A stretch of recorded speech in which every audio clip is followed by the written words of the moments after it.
누가복음 23장을 보면 예수님의 오른편과 왼편에 다른 두 명의 흉악범들도 십자가에 함께 매달렸습니다.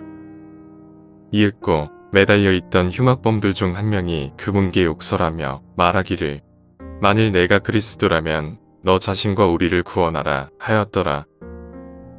그러나 다른 이가 반응하여 그를 꾸짖으며 이같이 말하였더라. 내가 동일한 정죄를 받고 있으면서도 내가 하나님을 두려워하지 아니하느냐. 그런즉 우리는 정령 정당하게 정죄를 받는 것이라. 이는 우리가 우리의 행실들에 상응하는 보응을 받고 있기 때문이라. 그러나 이 사람은 그때 행한 것이 아무것도 없도다. 이어서 그가 예수님께 말씀드리기를 주여 당신께서 당신의 왕국으로 들어가실 때 저를 기억하소서 하였더라. 그러자 예수님께서 그에게 말씀하시기를 진실로 내가 너에게 말하노니 오늘 내가 나와 함께 낙원에 있으리라 하셨느니라. 예수님의 양옆에는 두 사람의 범죄자가 함께 십자가에 매달렸습니다. 그런데 이들 중에 한 사람은 구원을 받았습니다. 그는 어떻게 구원을 받을 수 있었을까요?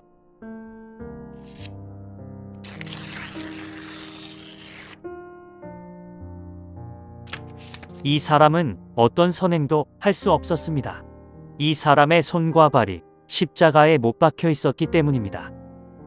이 세상에는 많은 종교가 있지만 이 범죄자를 구원할 수 있는 종교는 어디에도 없습니다. 몰몬교는 이 사람을 구원할 수 없습니다. 몰몬교가 요구하는 구원받기 위한 행위들을 단 하나도 하지 못했기 때문입니다. 하지만 이 사람은 죽은 후에 낙원에 갔습니다. 불교도 이 사람을 구원할 수 없습니다. 왜냐하면 이 사람은 고행을 하거나 득도를 한 적이 없기 때문입니다. 하지만 예수님께서는 그에게 오늘 내가 나와 함께 낙원에 있으리라 라고 말씀하셨습니다. 로마 가톨릭도 이 사람을 구원할 수 없습니다. 왜냐하면 이 사람은 칠성사 중 어떤 것도 한 적이 없고 유아 세례나 침례를 받은 적도 없기 때문입니다. 하지만 이 사람은 지금 이 시간에도 예수님과 함께 있습니다. 하나님의 말씀인 성경에 따르면 구원은 행위가 아니라 오직 믿음을 통해 은혜로 받습니다. 구원은 믿는 자들에게 은혜로 주시는 하나님의 선물입니다.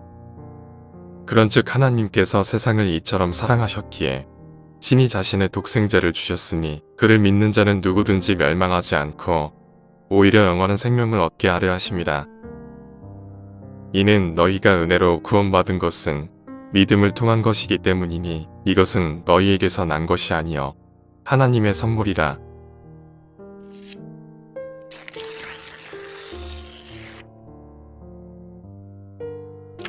당신은 구원받았습니까?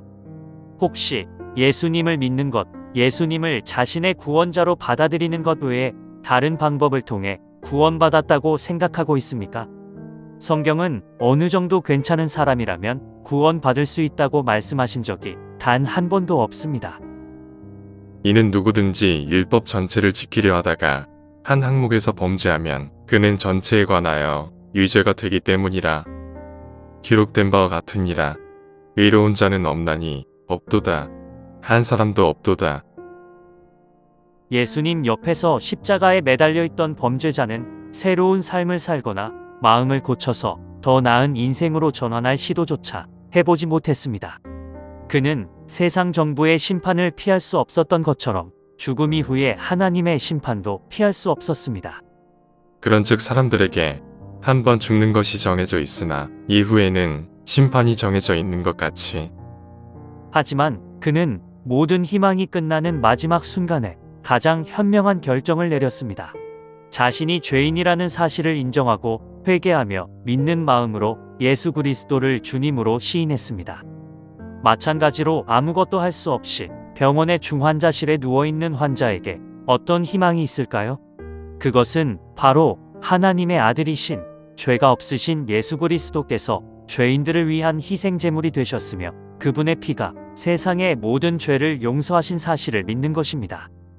그 아들 안에서 우리가 그분의 피를 통하여 구속, 곧 죄들의 용서를 받았느니라. 십자가에 매달리신 예수 그리스도께서는 죽은 지 사흘 만에 다시 부활하셨습니다. 그분을 믿는 자들 또한 꺼지지 않는 지옥 형벌에서 구출되어 영원한 생명을 얻게 됩니다. 죄인인 것을 인정하고 회개하는 마음으로 믿는다면 당신은 지금 구원받습니다.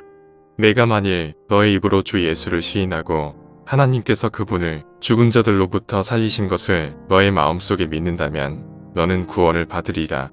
이는 사람이 마음으로 믿어 의에 이르고 입으로 시인하여 구원에 이르게 되기 때문이라.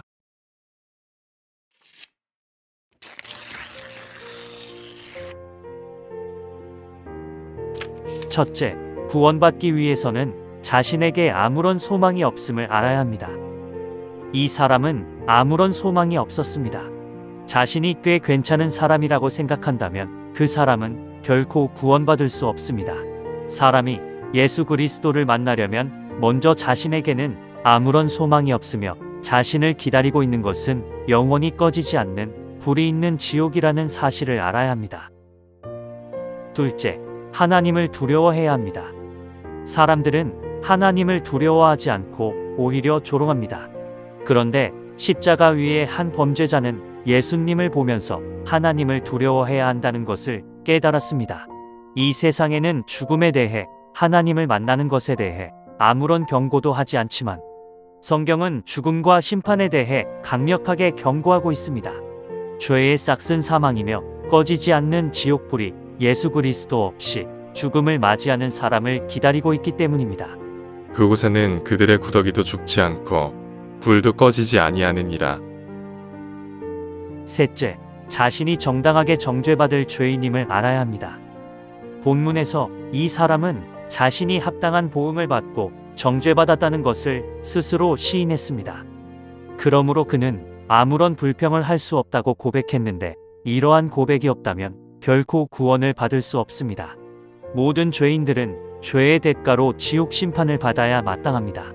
그러나 죄가 없으신 예수 그리스도께서는 죄인들을 대신하여 죄값을 치르셨고 예수님을 구원자로 믿는 사람에게 그 믿음을 의로 여겨주십니다. 그러나 일하지 아니하였어도 불경건한 자의 정당함을 입증하시는 분을 믿는 자는 그의 믿음이 의로 여겨지느니라. 넷째, 예수님께서 무죄하신 분이라는 사실을 알아야 합니다. 이 사람이 예전에 예수님의 기적을 목격했거나 성경을 가르치시던 것을 들어본 적이 있는지 알 수는 없지만 분명한 것은 그가 죽기 바로 직전에 자기 옆에 계신 분이 죄가 없는 분이라는 사실을 분명하게 알았다는 점입니다. 당신은 죄인이라는 사실을 인정하십니까? 다른 사람들과 비교해보면 마치 조금은 괜찮은 사람인 것처럼 착각할 수도 있습니다. 회색이 검정색 옆에 있으면 마치 흰색인 것처럼 보일 수도 있습니다. 그러나 하얀색 옆에 서면 회색이었다는 사실이 대번에 드러나게 됩니다. 마찬가지로 예수님을 만나는 모든 사람들은 자신이 더러운 죄인이라는 사실을 깨닫게 됩니다. 다섯째, 예수님을 주님으로 받아들여야 합니다. 본문에서 이 사람은 죽어가고 있을 때 할 수 있는 것이라고는 마음으로 믿어 의에 이르고 입으로 시인하여 구원받는 것뿐이었습니다. 그래서 그는 믿는 마음으로 주님을 불렀습니다. 이는 주의 이름을 부를 자는 누구든지 구원받을 것이기 때문이라. 여섯째, 구원받기 위해서는 주님의 부활을 믿어야 합니다. 이 사람은 주님의 이름을 단순히 부르기만 한 것이 아니라 자신의 믿음을 고백했습니다. 성경은 내가 만일 너의 입으로 주 예수를 시인하고 하나님께서 그분을 죽은 자들로부터 살리신 것을 너의 마음속에 믿는다면 너는 구원을 받으리라고 말씀합니다. 이 사람은 자신처럼 죽어가고 있는 사람을 목도했습니다. 채찍을 맞고 손과 발에는 못이 박히고 머리에 쓴 가시관으로 인해 피를 흘리는 사람을 봤습니다. 그런데 그는 예수님께 안녕히 가십시오라고 인사하지 않고 죽어가고 있는 분을 향해 주여, 당신께서 당신의 왕국으로 들어가실 때 저를 기억하소서 라고 말했습니다. 이 사람은 예수님께서 부활하실 것과 그분의 왕국에서는 완전히 다른 모습으로 계실 것을 알았던 것입니다. 중요한 것은 예수님께서는 이 사람에게 방언을 하라거나 성모 마리아상 앞에서 묵주 기도를 하라거나 지역교회의 회원으로 가입하라고 말씀하지 않으셨습니다. 단지 예수님의 대답은 오늘 내가 나와 함께 낙원에 있으리라 였습니다. 나는 부활이요 생명이라. 나를 믿는 자는 비록 그가 죽었을지라도 그가 살리라. 그리고 누구든지 살아서 나를 믿는 자는 결코 죽지 아니하리라. 너는 이것을 믿느냐?